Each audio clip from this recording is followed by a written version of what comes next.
ಮೂಡ ಹಗರಣದಲ್ಲಿ ಸಿಎಂ ಸಿದ್ದರಾಮಯ್ಯ ವಿರುದ್ಧ ಮತ್ತೊಮ್ಮೆ ಪ್ರಾಸಿಕ್ಯೂಷನ್ಗೆ ಅನುಮತಿಯನ್ನ ಕೊಟ್ಟಿದ್ದಾರೆ ರಾಜ್ಯಪಾಲರು. ಈಗ ಸಂಕಷ್ಟ ಶುರುವಾಗಿದೆ. ಸಿಎಂ ವಿರುದ್ಧ ಪ್ರಾಸಿಕ್ಯೂಷನ್ಗೆ ಗವರ್ನರ್ ಗ್ರೀನ್ ಸಿಗ್ನಲ್ ತೋರಿಸಿದ್ದಾರೆ. ಸಿದ್ದು ವಿರುದ್ಧ ಮೂಡ ತನಿಖೆಗೆ ರಾಜ್ಯಪಾಲರು ಅಸ್ತು ಅಂದಿದ್ದಾರೆ. ಟಿಜೆ ಅಬ್ರಹಾಂ ನೀಡಿದ್ದಂಥ ದೂರಿನ ಮನವಿಯ ಮೇರೆಗೆ ಈ ಅನುಮತಿಯನ್ನು ಕೊಡಲಾಗಿದೆ. ಈಗ ಮುಖ್ಯಮಂತ್ರಿಗಳಿಗೆ ಮತ್ತೊಮ್ಮೆ ಸಂಕಷ್ಟ. ಈ ಹಿಂದೆ ನೋಟಿಸ್ ಕೊಡಲಾಗಿತ್ತು, ಈಗ ಪ್ರಾಸಿಕ್ಯೂಷನ್ಗೆ ಅನುಮತಿಯನ್ನೇ ಕೊಟ್ಟಿದ್ದಾರೆ ರಾಜ್ಯಪಾಲರು. ಪ್ರಾಸಿಕ್ಯೂಷನ್ಗೆ ಅನುಮತಿ ಕೊಡ್ಲಿಕ್ಕಿಲ್ಲ ಅಂತ ಸರ್ಕಾರ ಭಾವಿಸಿತ್ತು, ಮುಖ್ಯಮಂತ್ರಿಗಳು ಭಾವಿಸಿತ್ತು. ಅದು ಮೊನ್ನೆ ಸ್ವಾತಂತ್ರ್ಯೋತ್ಸವದ ಭಾಷಣದಂದು ಮಾತ್ರ ರಾಜ್ಯಪಾಲರು ಬಹಳ ಸಾಫ್ಟ್ ಆಗಿದ್ದಾರೆ. ಸರ್ಕಾರ ಇನ್ನು ಸೇಫ್, ಮುಖ್ಯಮಂತ್ರಿಗಳು ಇನ್ನು ಸೇಫ್ ಅಂತ ಹೇಳಲಾಗ್ತಾ ಇತ್ತು, ಅವರ ದಾಟಿಯ ಹಾಗಿತ್ತು. ಆದರೆ ಈಗ ಪ್ರಾಸಿಕ್ಯೂಷನ್ಗೆ ಅನುಮತಿಯನ್ನು ಕೊಟ್ಟಿದ್ದಾರೆ ರಾಜ್ಯಪಾಲರು. ಗವರ್ನರ್ ಗ್ರೀನ್ ಸಿಗ್ನಲ್ ತೋರಿಸಿದ್ದಾರೆ. ಸಿಎಂ ಸಿದ್ದರಾಮಯ್ಯ ವಿರುದ್ಧ ಪ್ರಬಲ ಸಾಕ್ಷ್ಯ ಸಿಕ್ಕಿದೆಯಾ? ಹಾಗಾದ್ರೆ ಪ್ರಾಸಿಕ್ಯೂಷನ್ಗೆ ಅನುಮತಿ ಸಂಬಂಧ ಸುದೀರ್ಘ ಚರ್ಚೆ ಮಾಡಿದ್ರು ರಾಜ್ಯಪಾಲರು. ಕಾನೂನು ತಜ್ಞರ ಜೊತೆ ಚರ್ಚೆ ಆಗಿತ್ತು. ಸುದೀರ್ಘ ಚರ್ಚೆಯ ಬಳಿಕ ಪ್ರಾಸಿಕ್ಯೂಷನ್ಗೆ ಗವರ್ನರ್ ಅನುಮತಿಯನ್ನು ಕೊಟ್ಟಿದ್ದಾರೆ. ಇನ್ನು ಸ್ಪಷ್ಟ, ರಾಜ್ಯ ಸರ್ಕಾರ ಅಥವಾ ಮುಖ್ಯಮಂತ್ರಿಗಳು ಈಗ ಹೈಕೋರ್ಟ್ ಮೊರೆ ಹೋಗ್ತಾರೆ ರಾಜ್ಯಪಾಲರ ಈ ನಿರ್ಧಾರವನ್ನ ಖಂಡಿಸಿ. ಅದಂತೂ ಪಕ್ಕ. ಇನ್ನೊಂದು ಕಡೆ ರಾಜ್ಯಪಾಲರು ತಮ್ಮ ವಿವೇಚನಾಧಿಕಾರವನ್ನು ಬಳಸಿ ಪ್ರಾಸಿಕ್ಯೂಷನ್ಗೆ ಅನುಮತಿಯನ್ನು ಕೊಟ್ಟಿದ್ದಾರೆ. ಸರ್ಕಾರ ಹೇಳ್ತಾ ಇದೆ, ಇಲ್ಲ, ಇದು ದುರುದ್ದೇಶಪೂರ್ವಕ, ಇಲ್ಲಿ ರಾಜಭವನವನ್ನು ದುರ್ಬಳಕೆ ಮಾಡಿಕೊಳ್ಳಲಾಗ್ತಾ ಇದೆ, ರಾಜ್ಯಪಾಲರು ಬಿಜೆಪಿಯ ಕೈಗೊಂಬೆಯಾಗಿದ್ದಾರೆ ಅಂತ ಸರ್ಕಾರ ಆರೋಪ ಮಾಡ್ತಾ ಇದೆ. ಇದೊಂದು ದೊಡ್ಡ ಸಂವಿಧಾನಿಕ ಕಾನ್ಫ್ಲಿಕ್ಟ್ ಶುರುವಾಗಿದೆ, ಸಂವಿಧಾನಿಕ ಬಿಕ್ಕಟ್ಟು ಶುರುವಾಗಿದೆ. ಏನಾಗುತ್ತೆ ಮುಂದೆ ನೋಡೋಣ. ಸರ್ಕಾರ ಹೇಳ್ತಾ ಇರೋದು, ಈಗಾಗಲೇ ಜುಡಿಷಿಯಲ್ ಕಮಿಷನ್ ಅನ್ನು ನಾವು ನೇಮಕ ಮಾಡಿದ್ದೀವಿ. ಮುಖ್ಯಮಂತ್ರಿಗಳು ತಮ್ಮ ವಿರುದ್ಧವೇ ಒಂದು ಜುಡಿಷಿಯಲ್ ಕಮಿಷನ್ ಅನ್ನು ನೇಮಕ ಮಾಡಿದ್ದಾರೆ, ನಿವೃತ್ತ ನ್ಯಾಯಾಧೀಶರ ನೇತೃತ್ವದಲ್ಲಿ. ಅದರ ವಿಚಾರಣೆ ನಡೀತಾ ಇದೆ. ಇನ್ನೂ ಕೂಡ ವರದಿ ಬಂದಿಲ್ಲ. ವರದಿ ಬರುವವರೆಗೆ ಕಾಯಬಹುದಾಗಿತ್ತಲ್ವ ರಾಜ್ಯಪಾಲರು ಅಂತ ಸರ್ಕಾರದ ವಾದ. ಆದರೆ ವಿಪಕ್ಷಗಳು ಹೇಳ್ತಾ ಇದೆ, ದೂರುದಾರರು ಹೇಳ್ತಾ ಇದ್ದಾರೆ, ಆಗ್ಲಿರಿ, ನಿಮ್ಮದು ವಿಚಾರಣೆ ತಾನೇ ಆಗ್ತಾ ಇರೋದು, ತನಿಖೆ ಅಂತೂ ಆಗ್ತಾ ಇಲ್ವಲ್ಲ, ತನಿಖೆ ಆದೇಶ ಕೊಡಿ, ಮತ್ತೆ ಯಾಕೆ ಹೆದರ್ಕೊಳ್ತೀರಿ ಅಂತ ದೂರುದಾರರು ಹೇಳ್ತಾ ಇರೋದು. ಆಗಲೇ ಗಂಗರಾಜ್ ಅವರು ಹೇಳ್ತಾ ಇದ್ರು, RTIನ ಕಾರ್ಯಕರ್ತರು. 2017ರಲ್ಲಿ ಕಾಂಗ್ರೆಸ್ ಸರ್ಕಾರ ಇದ್ದಾಗ 50-50 ಅನುಪಾತದಲ್ಲಿ ಭೂಮಿಯನ್ನು ಹಂಚಿಕೆ ಮಾಡಬೇಕು ಅಂತ ನಿರ್ಧಾರ ಆಗಿತ್ತು. ಕೊಟ್ಟಿದ್ದು ಬಿಜೆಪಿ ಅವಧಿಯಲ್ಲಿ ಆಗಿರ್ಬೋದು, ಸರ್ಕಾರದ ಅವಧಿಯಲ್ಲಿ. ಆದರೆ ನಿರ್ಧಾರ ಆಗಿದ್ದು ಯಾವಾಗ? ಸಿದ್ದರಾಮಯ್ಯನವರು ಮುಖ್ಯಮಂತ್ರಿ ಆಗಿದ್ದಾಗ.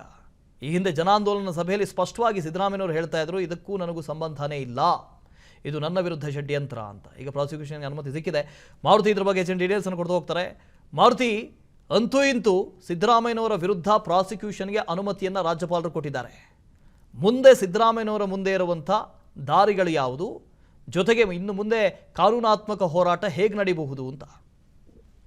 ಹೊಸ ಮುಖ್ಯಮಂತ್ರಿ ಸಿದ್ದರಾಮಯ್ಯ ಅವರ ವಿರುದ್ಧ ದೂರು ದಾಖಲು ಮಾಡೋದಕ್ಕೆ ಅನುಮತಿ ಕೊಡಬೇಕು ಅನ್ನುವಂತಹ ವಿಚಾರಕೊಂಡು ಜೆಡಿಎಸ್ ವಕ್ತಾರರಾದಂತಹ ಪ್ರದೀಪ್ ಹಾಗೂ ಸಾಮಾಜಿಕ ಕಾರ್ಯಕರ್ತ ಅಂತ ಅನಿಸ್ಕೊಂಡಿರುವಂತಹ ಅಬ್ರಹಾಂ ಸೇರಿದಂತೆ ಮೂವರು ರಾಜಭವನಕ್ಕೆ ಮನವಿಯನ್ನ ಕೊಟ್ಟಿದ್ರು. ಮನವಿ ಜೊತೆಗೆ ಒಂದಷ್ಟು ದಾಖಲೆಗಳನ್ನು ಕೂಡ ಕೊಡುವಂತ ಒಂದು ಕೆಲಸವನ್ನ ಮಾಡಿದ್ರು. 1988ರಿಂದ ಇಲ್ಲಿವರೆಗೂ ಮೂಡದಲ್ಲಿ ಆಗಿರುವಂತಹ ನಿವೇಶನಗಳ ಹಂಚಿಕೆ ಆಗಿರ್ಬೋದು, ಅದರಲ್ಲಿ ಮುಖ್ಯಮಂತ್ರಿಗಳ ಪಾತ್ರ ಏನು, ಮುಖ್ಯಮಂತ್ರಿಗಳ ಕುಟುಂಬಕ್ಕೆ ಯಾವ ರೀತಿಯಾಗಿ 14 ನಿವೇಶನಗಳು ಬಂದ್ವು, 14 ನಿವೇಶನಗಳು ಬರೋದ್ರಲ್ಲಿ ಮುಖ್ಯಮಂತ್ರಿ ಸಿದ್ದರಾಮಯ್ಯ ಅವರ ಪಾತ್ರ ಹೇಗಿದೆ ಅನ್ನುವಂತಹ ವಿವರಣೆಯನ್ನ ಕೊಡೋದರ ಮುಖೇನ ಅದಕ್ಕೆ ಸಂಬಂಧಪಟ್ಟಂತ ದಾಖಲೆಗಳನ್ನ ಕೊಡುವಂತಹ ಒಂದು ಕೆಲಸವನ್ನು ಮಾಡಿದ್ರು. ಸುದೀರ್ಘವಾಗಿ ಈ ಎಲ್ಲಾ ವಿಚಾರಗಳನ್ನ ತುಲನೆ ಮಾಡಿದ ಬಳಿಕ ರಾಜ್ಯಪಾಲರು ನಿನ್ನೆ ರಾತ್ರಿ ಅಧಿಕೃತವಾಗಿ ಆದೇಶವನ್ನ ಮಾಡಿರುವಂತದ್ದು.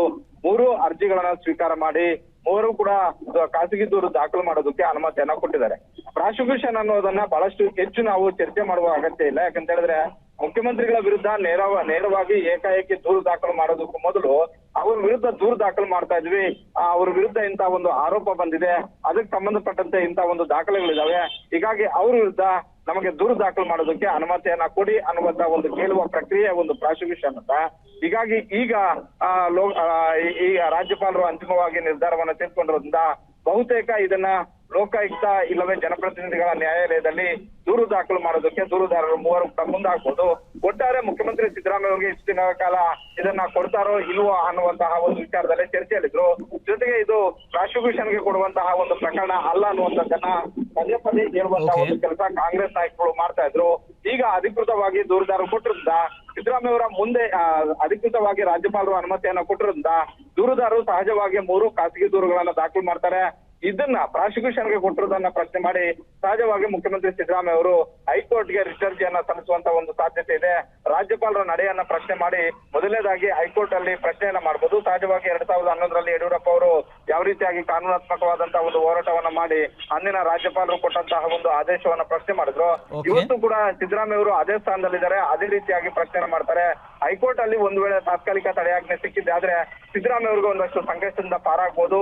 ಪ್ರಾಸಿಕ್ಯೂಷನ್ಗೆ ಕೊಟ್ಟ ತಕ್ಷಣವೇ ಸಿದ್ದರಾಮಯ್ಯ ಅವರು ರಾಜೀನಾಮೆ ಕೊಡ್ತಾರೆ, ಮುಖ್ಯಮಂತ್ರಿ ಬದಲಾಗ್ತಾರೆ ಅಂತಲ್ಲ. ಆದ್ರೆ ಇನ್ನು ಮುಂದೆ ವಿಪಕ್ಷಗಳಾಗಿರುವಂತಹ ಜೆಡಿಎಸ್ ಹಾಗೂ ಬಿಜೆಪಿ ಇನ್ನಷ್ಟು ಹೆಚ್ಚು ಧ್ವನಿಯನ್ನ ಮಾಡಬಹುದು. ಅದೇ ರೀತಿ ಕಾಂಗ್ರೆಸ್ ಪಕ್ಷದಲ್ಲಿರುವಂತಹ ಸಿಎಂ ಸ್ಥಾನದ ಕನಸನ್ನ ಇಟ್ಕೊಂಡಿರುವಂತವರು ಕೂಡ ಕಾಂಗ್ರೆಸ್ ಹೈಕಮಾಂಡ್ ಮುಂದೆ ಒಂದಷ್ಟು ವಿಚಾರಗಳನ್ನ ಪ್ರಸ್ತಾಪ ಮಾಡಿ ದೂರು ದಾಖಲಾಗಿರೋದ್ರಿಂದ ಸಿದ್ದರಾಮಯ್ಯ ಅವರನ್ನ ಸ್ಥಾನವನ್ನ ಖಾಲಿ ಮಾಡಿಸಿ ನಮಗೆ ಅವಕಾಶವನ್ನ ಮಾಡಿಕೊಡಿ, ಮುಜುಗರವನ್ನು ತಪ್ಪಿಸಿ ಅನ್ನುವಂತ ಒಂದು ರೀತಿಯಲ್ಲಿ ಲಾಬಿಯನ್ನು ಕೂಡ ಮಾಡಬಹುದು. Vasudev. Right, thank you Maruti. ಅನುಕ್ಷಣದ ಸುದ್ದಿಗಳಿಗಾಗಿ Vistara news YouTube channel subscribe ಮಾಡಿ. ಹೊಸ ಸುದ್ದಿಗಳ ನೋಟಿಫಿಕೇಶನ್ಗಾಗಿ ಬೆಲ್ ಐಕಾನ್ ಕ್ಲಿಕ್ ಮಾಡಿ. ಲೇಟೆಸ್ಟ್ ಅಪ್ಡೇಟ್ಸ್ಗಾಗಿ www.vistaranews.com ವೆಬ್ಸೈಟ್ಗೆ ವಿಸಿಟ್ ಮಾಡಿ. ಅಂಗೈಯಲ್ಲೇ ಜಗತ್ತಿನ ಸುದ್ದಿ ತಿಳಿಯಲು Vistara news Kannada app download ಮಾಡಿ.